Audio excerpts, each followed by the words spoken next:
Welcome to the Black in Motion podcast, powered by Rise Free Media, with your host, Braxton Simpson. What's up, y'all? It's your girl, Braxton Simpson, and we are back for another episode of the Black in Motion podcast. So excited to have y'all back for yet another episode. We're marching right along during season 1, and I'm just so excited to have y'all on this journey. So today we have no other than Miss Leslie Latrice. Yes, so I'm so excited, y'all. She is an entrepreneur. She's a veteran, content creator. She's doing all the things. She's a girl's girl, and she's getting to the bag each and every day.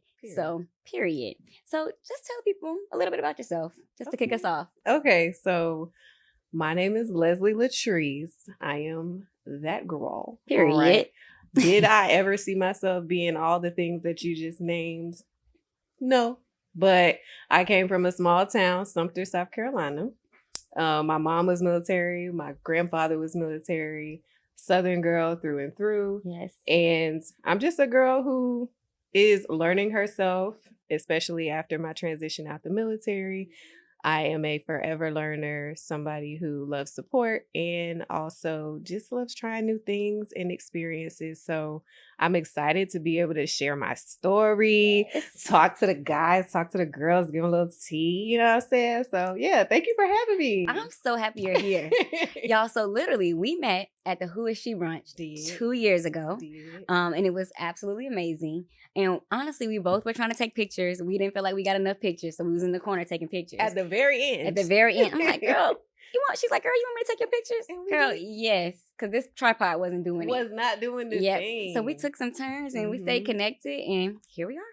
Period. Yep, the power of network and sisterhood. Seriously though, but that was what the brunch was for. And I literally came to that brunch to meet people because I had just moved to Charlotte. Yep. And so that was a perfect opportunity to meet like-minded women, Black women to be specific, and see what Charlotte was about. So I was really happy that I was able to do that. And honestly, that first Who Is She brunch was I feel like the most impactful for that specific thing that I was trying to do, because I connected with you, another lady, a few other ladies from that one. Same. So yeah. Yeah, like that I'm still connected to today. Yeah, for sure. So it's awesome. So we're going to jump right into it. Let's do it. So we're going to start with rebuilding and thriving post-2024 election and the pandemic. So I know you've done a lot of work. I know you were doing some work with Creators for Kamala. You've been creating your own content. You've been someone who's also served your country. So you serve your country. Now you serve your community online. And so how has your definition of service kind of evolved since the pandemic and the last election cycle? That's so interesting. So during the pandemic, I had just went into a command position while serving active duty. And for my role, the command position is like a pivotal position where you are responsible for what your unit does well and what they fail to do.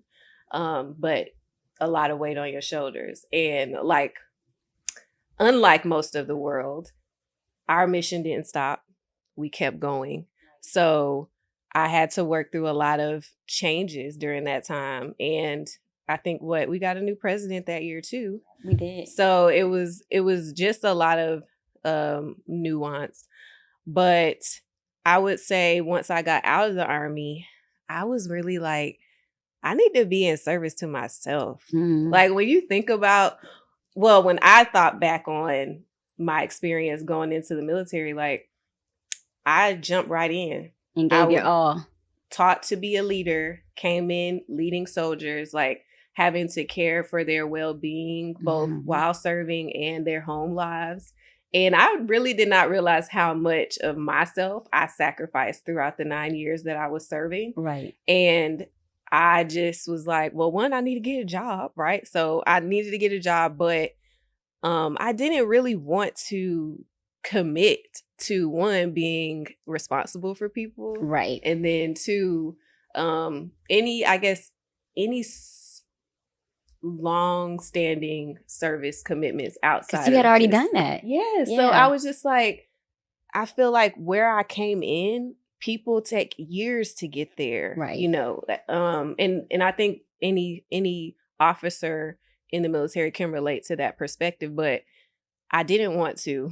I really didn't want to. I just wanted to serve myself by focusing on me and figuring out my voice now that I don't have to have anybody telling me what to do or how to say things or what's appropriate, not appropriate, and all the things. So, but I think since then, though, a few years have went by since then because I got out in 2022.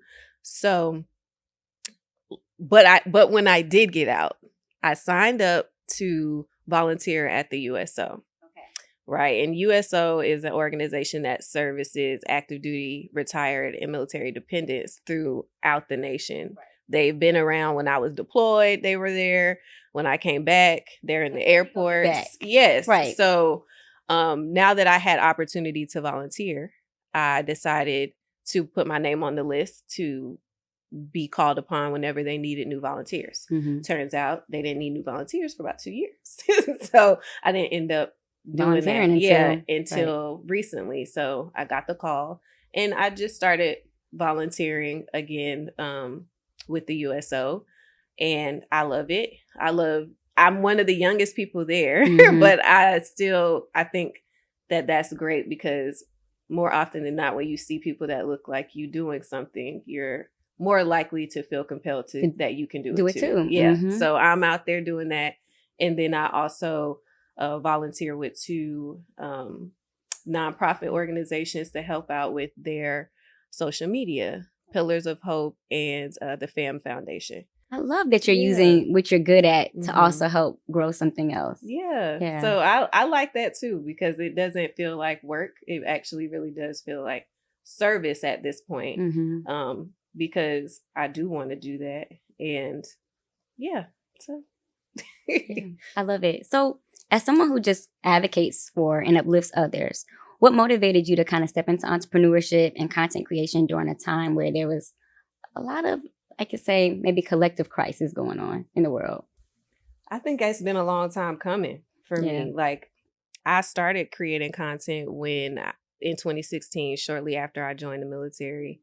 And oftentimes I did feel like I was setting myself up or setting the conditions to at one day make this a full-time career of mine. But with the military, getting out isn't it's not as easy as a civilian job. Like, you have obligations. Yeah, you can't just quit. And even when you do get reprimanded or maybe get in some trouble, it's a process to be separated anyways. So I was always setting conditions or trying to learn what the influencer marketing industry could teach me. But at that time when I did it, it wasn't as much of a career choice. Right. Yes, help me. So it wasn't as much of a career choice, and it was a hobby for me at the time. But then there was a shift in that around 2019 where I started to learn that this is a growing industry and mm-hmm. I'm actually pretty good at what I'm doing. Yeah. So I learned to do all of the things. But I think, honestly, if I have to be truly honest, I was growing my journey with God, right? Him and I had been estranged for a little while, if I'm being quite honest. Yeah. So we had been estranged for a little while, and I started to lean into that more and really just listen and pray. And my corporate job was, I would say, I wouldn't even say they weren't appreciative, but maybe I was putting a lot of effort and energy into that space. Right. And I didn't feel like it was being appreciated. I was doing double work. It wasn't even work I really cared to about. Do. I was just good at doing it. So because I was able to medically retire, I have a little cushion. Not as much as I was making at corporate, but I was like, why am I, burning myself out by shifting between these 2 different roles, right? Like, I have to go from being project management to a creative mindset every day to do the thing I love versus the thing I kind of have to do. Mm-hmm. So at that point, I was going through my own crisis, child. I was like, what am I going to do? Because mm-hmm. I was literally pulling up to my job like like this at this point I cried like I don't want to be here. I don't want to come in here and give them this energy today. So at that point it was a lot of conversations with God, and I just felt like we were having the same conversations, which was like, okay, like, maybe we're on the same page. It's time to go. It's time to go. Mm-hmm. So I put in my 2 weeks notice, and I went full throttle with the career that I had already kind of been building. And so, that happened last year, April of 2024. So we're going on a year now. Yes. But I'm gonna tell you one thing: your girl's always tried to set herself up well, because before I got out the military, I also bought my first investment property too. Okay. And so I got a property. It ain't a full property management company, right? But I was working my way, so I feel like I have my foot in and can have my feet in a lot of different areas. Right. Mm-hmm. To keep everything sustainable for whatever your next step is. Right. Yeah. Right. Mm-hmm. So what lessons do you feel like your military background taught you about resilience that you are continuing to kind of use in this next chapter?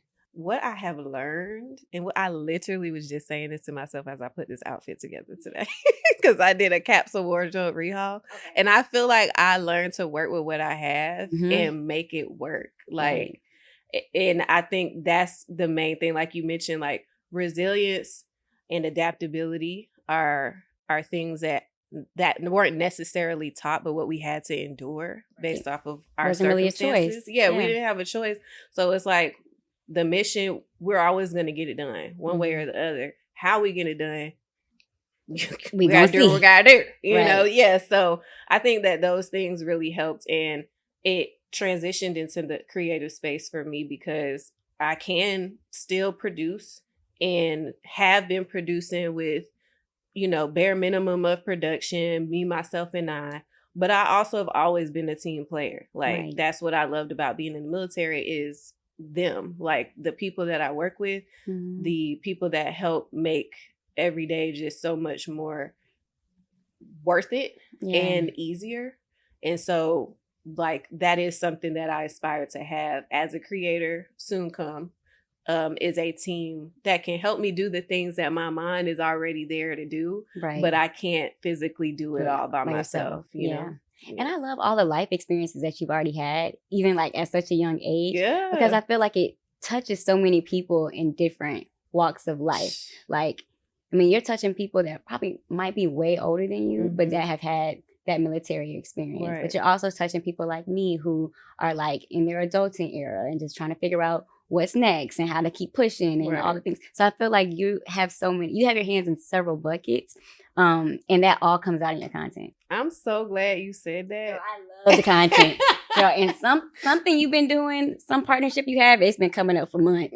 Yeah, girl, I love it. Yeah. Yes. I be like, girl, let me get some of that for my scalp. Oh, that's so funny. But I think you like, what is it, a hammer on the nail? Like you said it, because I felt like the industry always tries to tell us to niche down, right? Yeah. Like, do this because the algorithm, stay with beauty. Algorithm is gonna help you if you stick with the one thing.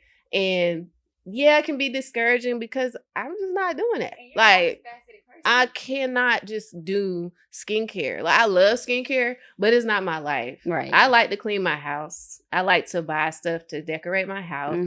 I like to go out and experience new things. I love to travel. I love to put on, when I can put on. So it's all these different things that I felt like made up who I was. But I was battling myself with what the industry is telling me to do. Like, I'm like, well, they want me to do it, so I got to figure this out and figure out what I really, really like. But I'm just like, I like it all. Like, I really love it all. And I wouldn't say like I'm the best at all things, but I'm the best at doing a lot of things. So like, I want to keep it where it's at. And if that means people gotta go, that means people gotta go. And true to you. And then also there's a lot of, I think, young Black women out there that are doing a lot of things, that are serial entrepreneurs, or they want to get into that, or they're managing their 9-to-5, or they're in the military, but they have this passion project. Like, that's what we do. We always have a lot of things going on. So I think it's fitting for you to share that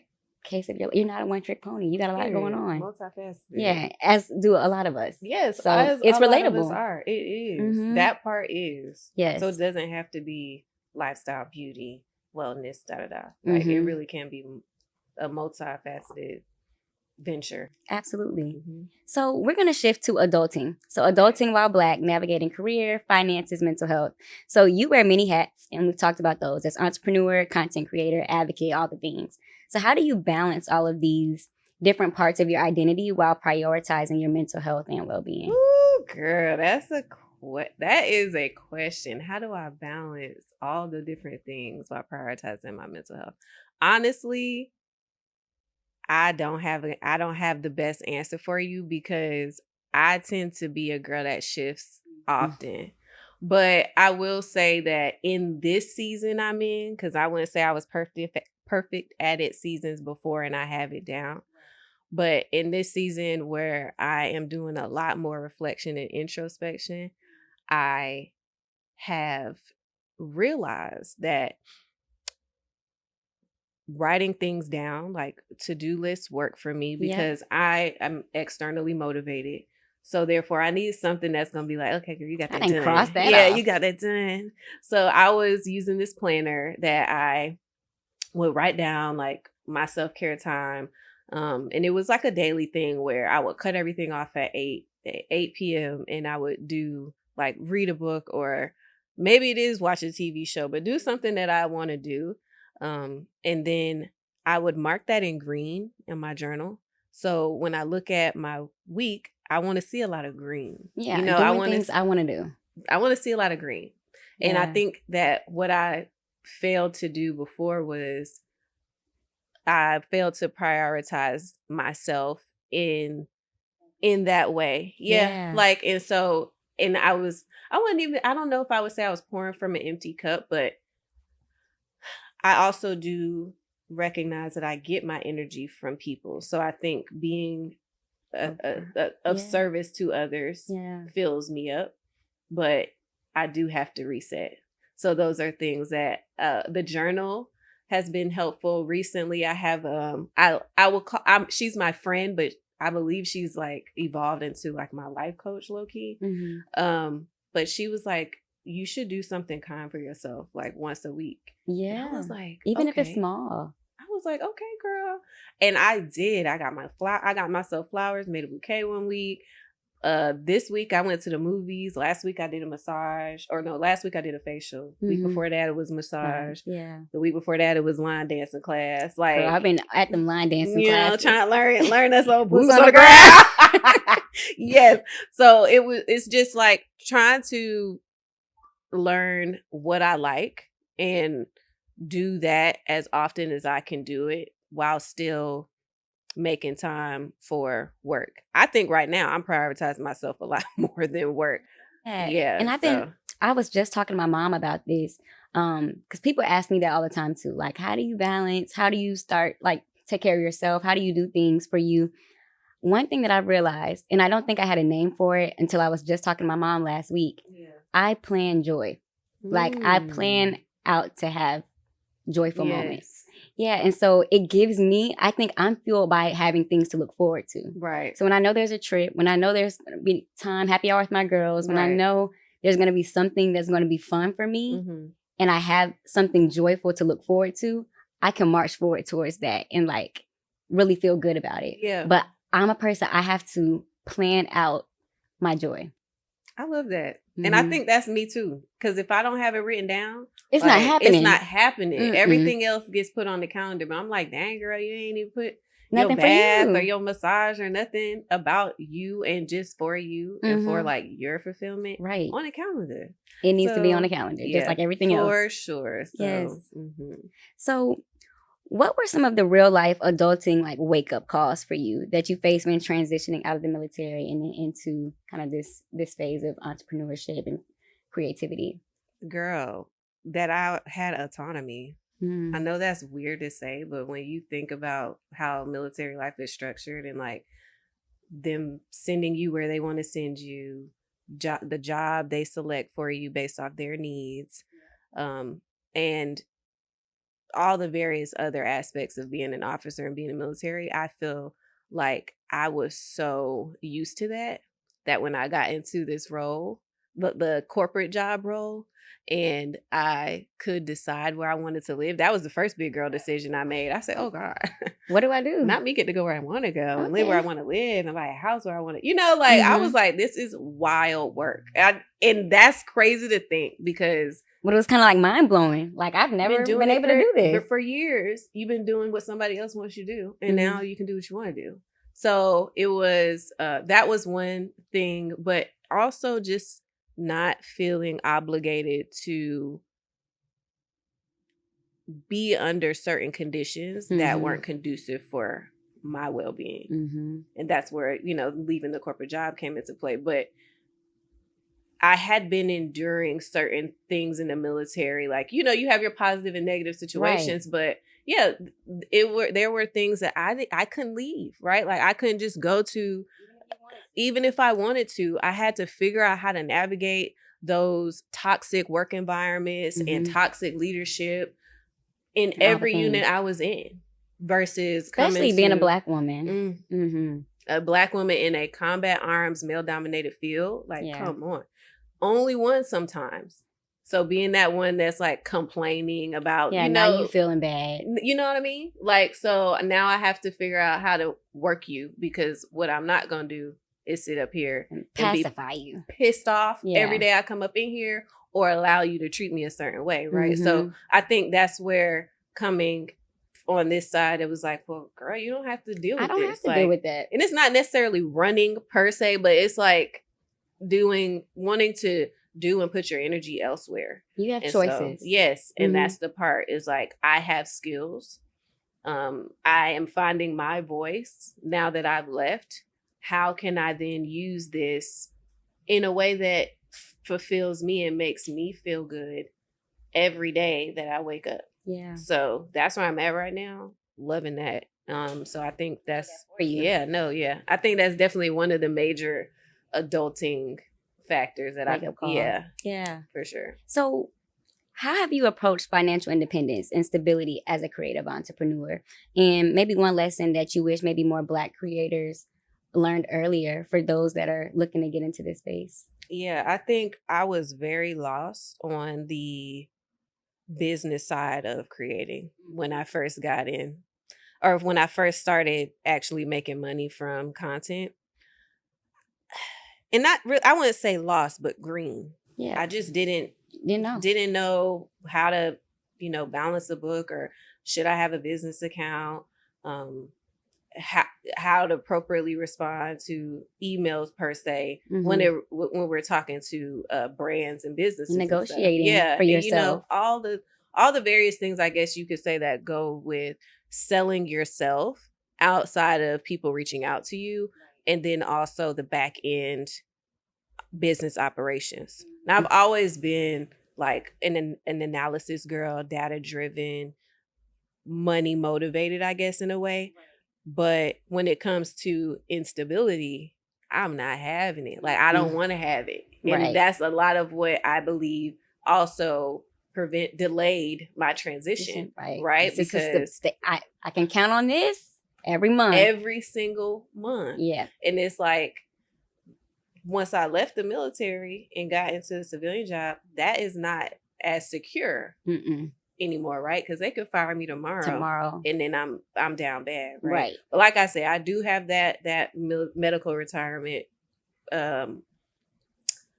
stipend that comes in every month, so I have that, and I'm glad I do, because that does help me to manage or plan for what I need or want, I should say. But I also want to be clear that that wasn't the only thing I relied on before I left my job. I made sure that I had my 6 months emergency fund. Yep, saving. I had that saved up. I have money in investments accounts with Edward Jones. Like, I don't necessarily like to do it, and I recognize that I don't like to invest. I don't know what the numbers mean, the candlesticks and all the stuff. Like, I don't know, and I don't necessarily feel like I care. Like, I wouldn't say I care, but I don't think that's my ministry, right? Like, to get into that, but maybe it could be one day, but I'm just not invested in trying to figure that out right now. So I was like, well, I still want to get in it though. I still do want to invest my funds. Right. So let me get the experts to do it for me. And so I put my money in 2018. I put money in an account for whatever business venture I was going to get into. I didn't know what it was, but I invested in that every month, got my retirement accounts together. I have my money in various different banks because you never know what the heck is going to happen with this economy. And so I feel like I have a diverse financial portfolio, but how I did that was self-education. I was going to ask you, did you have a parent teach you that, or is that something you kind of learned on your own? No, I had to learn that. I had to learn that on my own. Sometimes, learn it on my own. And I wouldn't say wasn't maybe somebody who was like, hey girl, you should use this tax professional, or you should go to Edward Jones. There definitely was people that said that, but would I say they gave me like every tool I needed to feel confident in going to do that? I wouldn't say that, but yes, I went to the person, then I was like, okay, or, I went to the organization, or I found the book. I think one of the books I read was the Personal Finances for Dummies was one. And then there was one, it's by a Black author girl. And it was like the Black Girl's Guide to Financial Freedom. Okay. And I forget the author's name, but I listened to that too once I got out the military. And so those things have been helpful. And I'm like, dang, man, I wish I would have known not to get the car back then, or, all the little things. But all I can do now is pay it forward. Right. So I tell my cousins and my brother and, my siblings, like, yeah, you sure you need that? Or you should probably go here. So I try to, communicate that to my loved ones and stuff about my financial background or literacy. Right. But yeah, I think for the most part, I had to learn it on my own. But like with me and how I am multifaceted, so is my finances. I love that. So we're going to take a shift to the intersection of identity. So being young, Black, and female in today's America. So how do you navigate the intersection of being a Black woman, a veteran, and a digital creator in spaces where your presence kind of can disrupt norms? And what barriers have you had to break in order to show up fully as yourself in some of these male-dominated spaces? Wow, I don't know if I've really truly mastered doing that, if I'm being honest. I can agree. It's a lot. Like, it really is. I haven't, oftentimes I do think back to how I represented myself in the male-dominated space in the military when I get in situations like that now in my current life. Right. And I didn't do the best job every time. Sometimes I would whisper to my male counterpart about the thing that I wanted to say. And then I would, and let him say it. I was like, girl, what?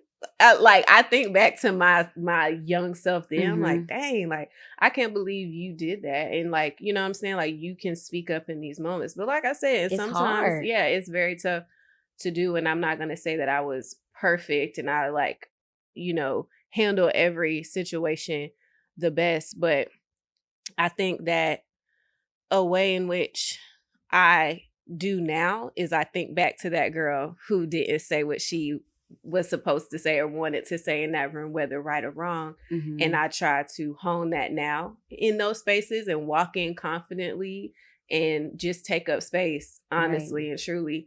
And but I think that girl back then really does drive me now. Like what she didn't do back then, I'm like, girl, you need to do. And then also working on myself, like I was saying before, is like finding my voice as Leslie Latrice with nobody to answer to. You know what I'm saying? I can do what I want to do without fear of reprimand or anything being perceived weird. And even if it is, it's true to me. And it's not, trying to be anybody that I'm not. I won't say anybody I'm not, but trying to represent something larger than me, which was the military. And even now, you have all these people that follow you and are committed to your journey. Mm-hmm. So you still have people. Yeah, you no, know? seriously. And a lot of those people who were supporting me on the military side when I was active are now like, girl, you're such an inspiration for those of us who are considering transitioning out now, because people can see that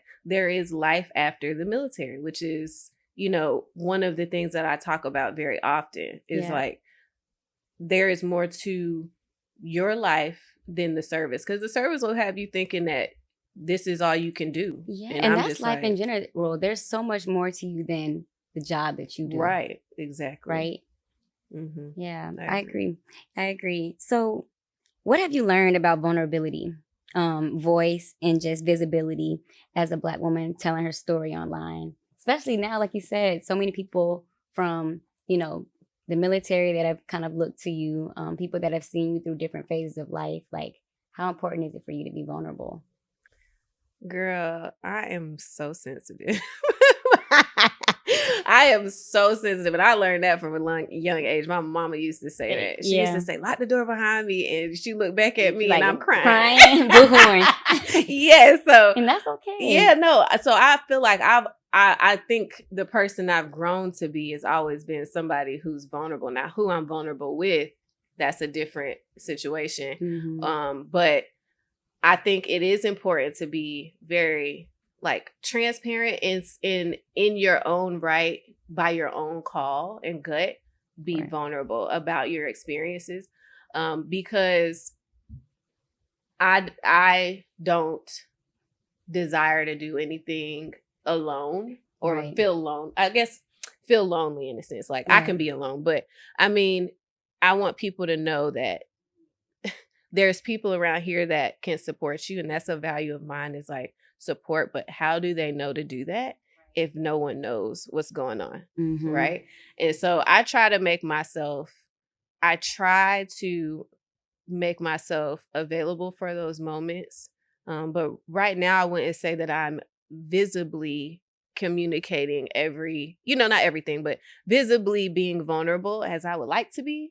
But I think, like I said, I was saying, I'm focused more on me than my work. So I haven't prioritized doing all that all the time. But I will say, when I do show up, you get it as raw as I can give it to you. You know what I mean? When I'm showing up, and that's how I want people to show up with me. And my community, those are my supporters. They like family, you know what I mean? And everybody don't feel that way about their audience and their people, but they was rocking with me when nobody was rocking with me.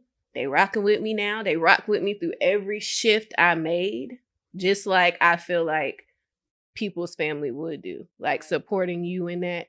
And that's why I've started this journey anyway, was to find a community to engage with people from all over the world. And I'm just grateful that social media has evolved in a way where I could do it anywhere for anyone. And don't know who I'm talking to. Like Stacey Adams reposted I saw that. My reel. And I said, well, who would have thought? Like, that was gonna happen. I know her, but now she knows you. Like, I'm just like, you could have never thought, but you don't have to be sitting in the room with somebody. Like, you can post your stuff and people can get to know you. Who'll see it. Crazy word. So, yeah. So speaking of community, we'll talk about community and culture and just kind of like how we preserve and evolve Black identity. So how do you use your platforms to preserve and elevate Black identity, especially for Black women and veterans? I do my best to share my experiences and to educate, because I don't know if I would say I didn't lean into mentorship, but I didn't really have anybody that I could go to, right? Like, that looked like me, that was doing the same things as me, that I could count on to really hone the mentorship aspect of serving in the military, or any career choice that I had, or whatever aspiration I had, initiative, etc. So my desire, I should say, is to find a way to connect those people who need somebody that looks like them in the same space, doing the same thing, that can provide them with guidance. And that is something that I do and want to continue to do by sharing my story and talking about how what I've learned through my experiences and how I went about finding stuff out, because I didn't necessarily have that person to always get that knowledge from. So I went, like I said, went to the books, had to Google a lot of things and not doing the gatekeeping research. it. Yeah, no, Right. not at all. For what? Like it's out there. The resource is there. Yeah. And if what's meant to be for you will be for you. So I don't know why. I don't know. I don't It's do a that. thing though. I Yeah. understand. But that's people who, I don't think those people are secure in their capabilities. Right. People who want to gatekeep can't be. Because if you think whatever's for you is going to happen for you the way it's Period. supposed to. Period. Regardless if you get the information or not, it's going to happen. Yeah. And I can relate to what you were saying too about the importance of telling your story. Just kind of growing up, you know, I got my degree in agriculture and then went on to pursue that as a career. And there were not many Black women in agriculture doing the things that I saw for myself. So the idea of like, although I was raised to like think of myself very highly and be confident in myself and my abilities, when you don't see something and anybody else doing it, it can sometimes alter your thinking to like, okay, is this actually possible? Because I see all these white men doing it, but I don't even see many Black men doing it. So Right. I'm like, you know, so like, what are the next steps for me? And so kind of, you know, talking with my community and other younger Black women that are in that space about like, how do we continue to tell our stories, and like even start with the girlies that are like in middle school, high school, that might be interested in that as, even if it's not a career path, just a hobby. Like, you got to start the conversation now, because eventually that'll be us and they're going to be the ones coming up behind. Right. But you just don't see it. And then you do see it, it's like one or two people, and there's so much pressure on them to be that for everybody. Right. So it's like they can't be everybody's mentor. For sure. They can't serve everybody. I agree with you. And I also feel like a mentorship relationship has to be authentic. Like everybody, like, and one of my actual mentors, that I met towards the end of my career said the same thing. I was like, can you be my mentor? Because at a minimum, she was a woman and she did the same job I did. And she went down an alternate or narrow path, such as when I went through my service career. So I'm like, can you do it? And she was just like, she didn't necessarily say no, but she was like, you know, I desire this to be kind of more authentic. Like, let's see how we can build our relationship. And if it works for that to be the case, sure. And I was like, okay. And I appreciated that, because she could have just took that, you know, was like, sure, like I want to help. But then not really actually pouring into you the way you needed to. Exactly. So she was honest with me about that. And that's the same like experience or the same way that I want to be with those who may seek my mentorship as well. It's like, let's, you know, and vice versa, like those who I want to seek mentorship from. But I will say either way, still ask, like, because sometimes people don't know that you desire to seek guidance or want their help with things. Like, it could just be just this like, you know, organic relationship that you build, but you're like, hey, like, I do want a little bit more from this. And I think you're a great person. I love what you're doing with your career. Is there any way that we can kind of set this up to be a more professional relationship? Right. You know, so. Yeah. Shoot your shot. That's what I'm saying. Shoot it with the mentor, honey, because they're going to get you where you need to go. I know, that's right. So what does cultural preservation look like for you in the digital spaces? So how do you keep our stories honest and whole online? I think a value system is what helps me. I don't necessarily, I tell my story. And oftentimes my story is the story of many of us. Yes.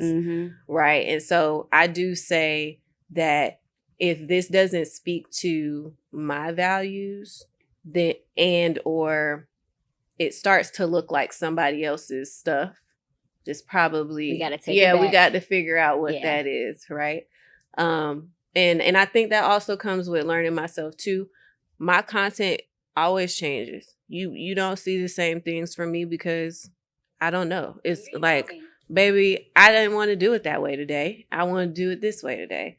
And I think that's also, what makes my approach to the digital space different from everyone else's. Right. Is that I'm not afraid to do different things. I'm also not afraid to take the hiatus and figure out what I want to say and how I want to say it. But I'm not perfect in that at all, because I did have imposter syndrome. Now I use it as a form of motivation and inspiration. But before, I mean, the content didn't get posted. I just flipped the switch yesterday and was like, I'm posting this. Like, it's I literally just flipped the switch yesterday. And it wasn't about the imposter syndrome. It was just like, I thought back to, and I was telling my, she's like my creator accountability partner, Slim. I was telling her, like, I'm thinking back to when we used to just do this for doing it. Like, posting what we wanted. First came out, we were just out there like making all types of videos. You know what I'm saying? Like posting our food. Like we didn't care. Anything. And several posts a day. Like just and posting. Didn't care. That's what I'm saying. Like we just wanted to be online and show people our lives. And then you have all these people that come out now who I'm not saying are experts, but they learn from what works for them. They may do case studies and things like that, but everything that works for them and the people that it worked for may not work for you. Like you live in a whole different life. Right. You know what I mean? The people you're serving might be completely different. Might be completely different and don't care about the fact that you posted 15 times today, But I think that that's where my mind is shifting a little bit. I'm getting back to I want to say less strategy, because I still want to be strategic about making sure I stay true to my values, right, and that I'm posting the things I like to post and how I like to post them. But as far as like post every Monday at 3:00 so people know when you're going to post, like the social media management side of my platform, I can't, like literally can't sit there and do that because I'm one person. But maybe that might happen when I get this team. But for now, baby, I'm gonna post, and it's just when I post it, I hope you like it. If you don't, I'm gonna post tomorrow. See you tomorrow. Like whatever. Yeah. So yeah, I think the value system, you gotta have one, because that's gonna help you make all your decisions. And at the end of the day, if anybody negative comes up under that, you stay true to you. So bump them. Right, and you can find trust in that, like trusting yourself and the decision that you make when you stay true to your value system. Something I'm working on every day. Very true. It's hard. It's hard. Very so how does community show up in your work, and what role has sisterhood and collaboration played in your journey, the women in your life? Girl, I love my good sis. Let me tell you, I love womanhood. I love sisterhood. Like anything that brings my girls together, I'm down for. Like, but I would say for me, it shows up in many different ways. Like on the creative side, I have creative accountability partners. I have people that I've networked with in creative spaces that sometimes even turn into friends that I end up being really cool with. But mainly, for the most part, they show up in ways where it comes to supporting me while going to events, creating content with me to help me build up my portfolio, right? Yeah. Being a honest soundboard whenever I'm like, hey sis, like, what do you think of this video? Oh, well, I'm kind of getting lost in it because yes, no, seriously though. But sometimes we can get, as an artist, right? Like we're sensitive about our, I asked you, but I don't want to know the truth. Hold up. So, but I do think that even that check, especially because it is marketing, period, having that person to be like, well, you can still take the criticism without making a change. Like I'm always for that. Like still you can still ask, but I feel like if you're confident in your system, your people, and then yourself and what you are producing, then you will know whether the critique is one in which you need to act on and one in which you're like, well, I appreciate it, but I'm gonna stick to what I'm doing. Right. So yeah, I think that on the creative side, definitely the people who I've connected with in the creative space have been support systems to me. But then on the personal side, because I can't show up creatively or in this space without my dogs, man. So my girls, like my best friends, my aunt, my cousins, like they show up for me on the personal side, and it just really grounds me because of how we show up for each other. Like we know each other so well. They know me. You know what I'm saying? They know me. I know them. So whenever it is I need to like reel myself back in, because we can get caught up. I ain't not even gonna tell you. We can get caught up in the industry, what people doing, like we was talking about earlier with the trends and stuff. Baby, I gotta know myself enough to know that ain't me. That ain't your girl. I may catch it sometimes. You might catch me sometime, but I'm not gonna be the trendy one. Like that's just not the creator I am, because I do create with intention and I do create with purpose. Right. And that's what I strive to continue to do. So making it my own, sure, but I gotta catch it. And but I say like the ladies in my family definitely hold me down and remind me of who I am. And that helps me to show up authentically on the creative side, for sure. I love that. And I can 100% relate. Got my mom, my sisters, my best friend, my girls. Yeah. I can't show up. You know? Like that's a big part of, they get it all. They get it all from me. They get it raw and real each and every day. But they fuel me. They're honest with me. Yeah. They love on me, but they also know when to like push me too. Right. So it's a great balance. But I know even like the critiques, they're coming in love too, you know? Yeah, no. So that helps me to show up the way I need to in whatever space I'm in, you know? That's true. Yeah. So we'll move to our last section, and that is the future of Black political and social influence. So what role do you feel like influencers and digital creators play in shaping the future of political thought and advocacy? I think we have a space. Now. I think I have a big space. Yeah, no, that's just me. I'm asking the question.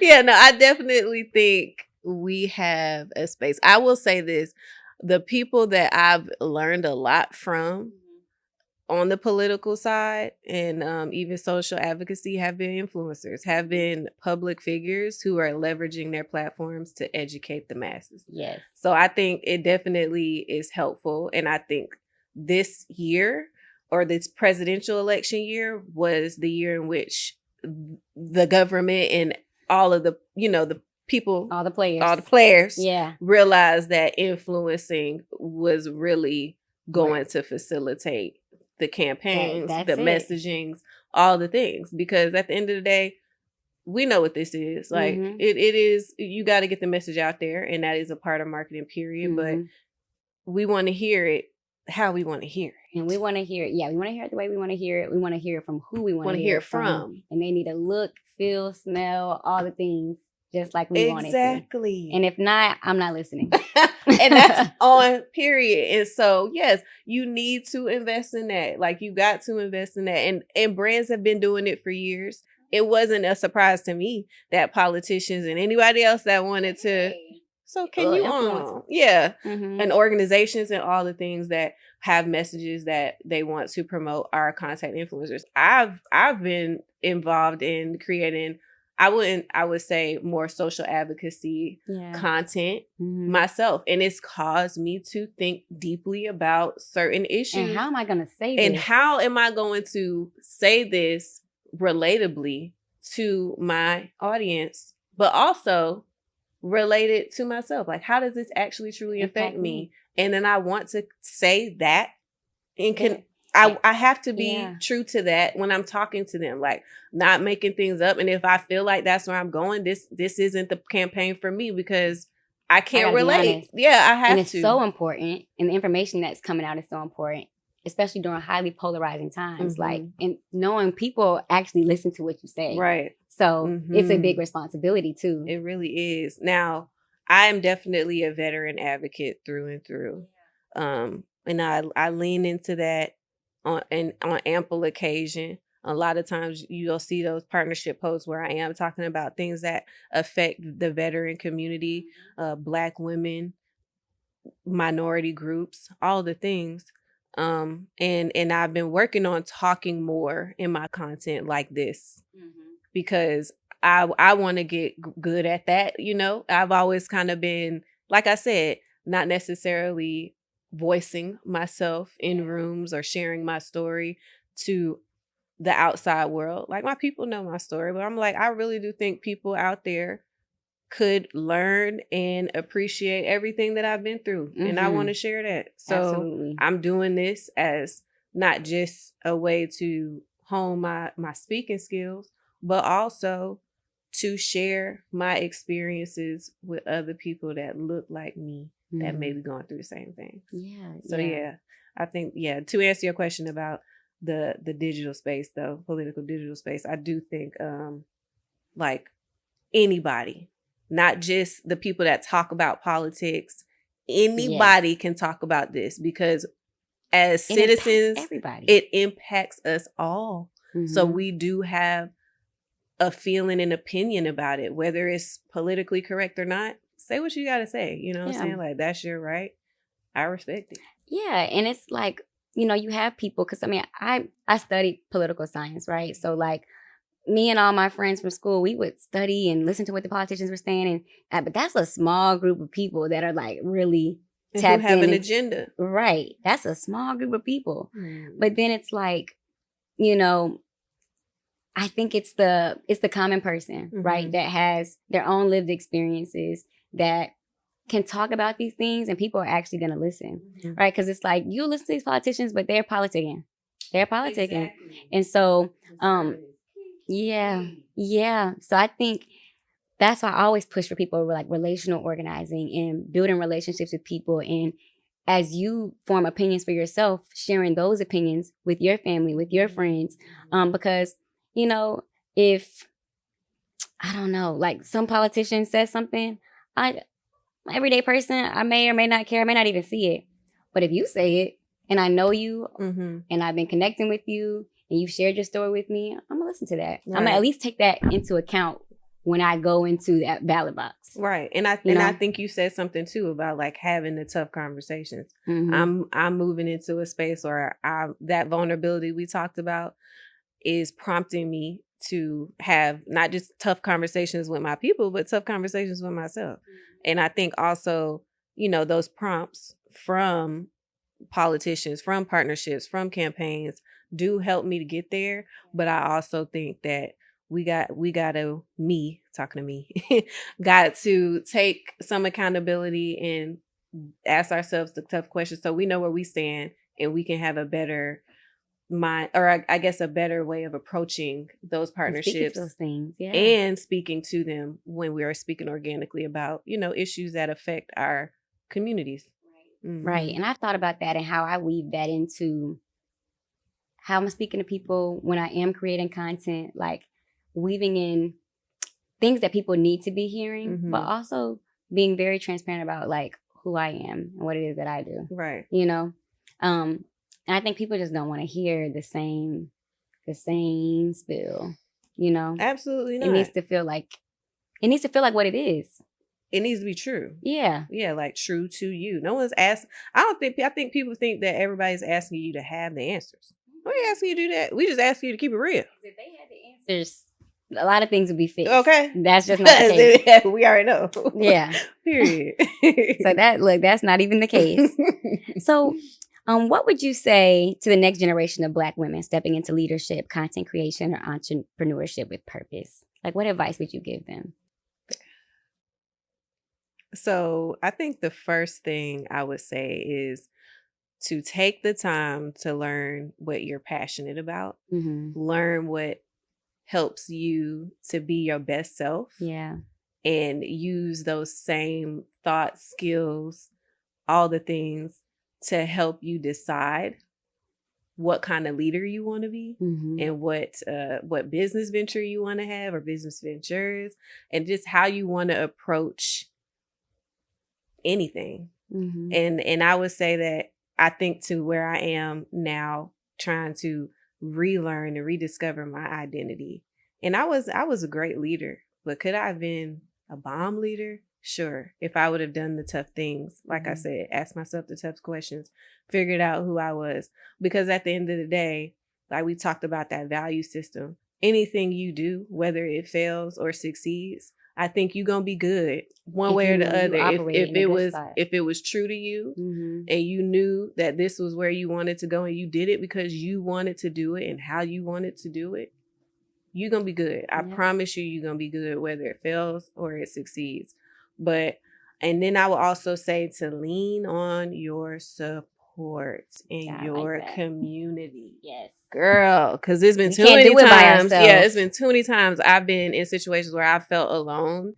And I was like, dang, if I would have just spoken up, that I would have had the opportunity to seek, care, guidance, leadership, mentorship, etc. from whoever it was.